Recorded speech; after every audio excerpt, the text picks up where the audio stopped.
हरे कृष्णा दोस्तों, स्वागत है आपका हमारे यूट्यूब चैनल पे। आज हम बात करेंगे पितृपक्ष 2025 के विषय में। हिंदू धर्म में पितृपक्ष का अत्यंत ही विशेष स्थान है। यह वही कालखंड है जब हम अपने पूर्वजों को याद करके उनकी आत्मा की शांति के लिए श्राद्ध, तर्पण और पिंडदान करते हैं। शास्त्रों में बताया गया है पितृदेव भव, यानी माता पिता और पूर्वज देवताओं के समान पूजनीय है। पितरों की कृपा से ही जीवन में सुख, शांति, संतान, आयु, समृद्धि सभी कुछ प्राप्त होता है।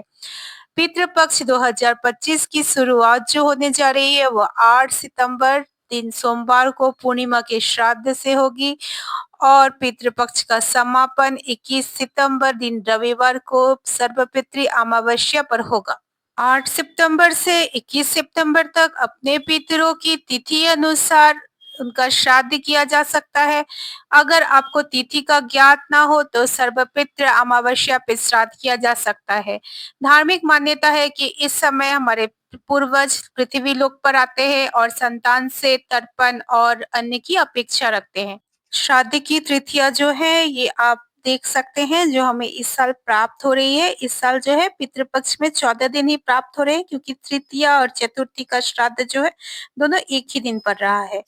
पितृपक्ष में जो है श्राद्ध करने के लिए सुबह स्नान करके शुद्ध वस्त्र पहनना जाता है। इसके बाद काले तिल, कुशा और पवित्र जल से तर्पण किया जाता है। चावल, तिल, जौ आदि से बने पिंड पितरों को अर्पित किए जाते हैं। ब्राह्मणों को भोजन कराना, दक्षिणा देना भी अनिवार्य माना गया है। शास्त्रों में यह भी लिखा है कि कौवे, कुत्ते, गाय, गौ, बछड़े इत्यादि को भोजन कराना भी पितरों को अन्न पहुंचाने का एक उत्तम माध्यम है।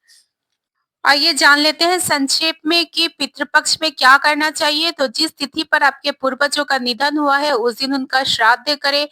श्राद्ध में पिंडदान, तर्पण, ब्राह्मण भोज करवाना जरूरी होता है। तर्पण में काले तिल, जौ और जल से पितरों को अर्घ्य दिया जाता है। यह क्रिया हर दिन करनी चाहिए। श्राद्ध के दिन ब्राह्मणों को भोजन करवाना चाहिए।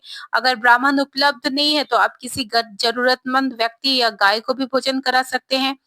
पितृपक्ष के दौरान अपने सामर्थ्य अनुसार दान देना चाहिए। ऐसे में आप अन्न, वस्त्र, जूते और जरूरी वस्तुओं का दान कर सकते हैं, जिससे कि पितरों की आत्मा को शांति मिलती है। इस दौरान घर का वातावरण सात्विक और पवित्र बनाए रखें। साफ सफाई का विशेष ध्यान रखें। पितृपक्ष में जो है क्या नहीं करना चाहिए ये भी जान लेते हैं। तो इस समय तामसिक भोजन और शराब इत्यादि का बिल्कुल सेवन नहीं करना चाहिए। इस दौरान विवाह, मुंडन, गृह प्रवेश और कोई भी नया व्यवसाय या कोई नए काम की शुरुआत नहीं करनी चाहिए। कुछ मान्यताओं के अनुसार पितृपक्ष के जो 15 दिन है उसमें बाल और नाखून नहीं काटने चाहिए। नए कपड़े, गहने या कोई भी नई वस्तु खरीदने से बचना चाहिए। घर में शांति बनाए रखना चाहिए। लड़ाई झगड़ा, बहस का वातावरण घर में नहीं बनाना चाहिए। और सबसे जरूरी बात कि किसी भी पितृ का मजाक उड़ाना या उनके बारे में टीका टिप्पणी करने से भी इस समय बचना चाहिए, क्योंकि यह उनकी आत्मा को कष्ट दे सकता है। पितृपक्ष का अंतिम जो दिन है वह सर्वपितृ अमावस्या कहलाता है। इस दिन का भी विशेष महत्व है। इस दिन सभी पितरों का सामूहिक श्राद्ध किया जाता है।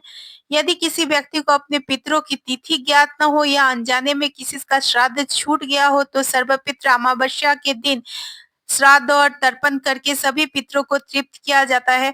शास्त्र कहते हैं कि पितृ प्रसन्न होकर आशीर्वाद देते हैं, परिवार में सुख शांति आती है, संतान की उन्नति होती है, जीवन की बाधाएं दूर होती है। और अंत में यही कहा जा सकता है कि पितृपक्ष एक धार्मिक परंपरा ही नहीं बल्कि हमारे संस्कार और कृतज्ञता का प्रतीक है। जैसे हम ईश्वर की पूजा करते हैं वैसे ही हम अपने पितरों का स्मरण करते हैं। हम अपने जीवन के प्रति आभार व्यक्त करते हैं। इसीलिए इस पितृपक्ष 2025 में श्रद्धा और नियम से श्राद्ध करें, पितरों को प्रसन्न करें और उनके आशीर्वाद को अपने जीवन में बनाए रखें। अगर आपको ये जानकारी उपयोगी लगी है तो हमारे चैनल को लाइक, शेयर और सब्सक्राइब करना ना भूलें। मिलते हैं कुछ और नई जानकारी के साथ नए वीडियो में। तब तक के लिए जुड़े रहिएगा। धन्यवाद। हरे कृष्णा।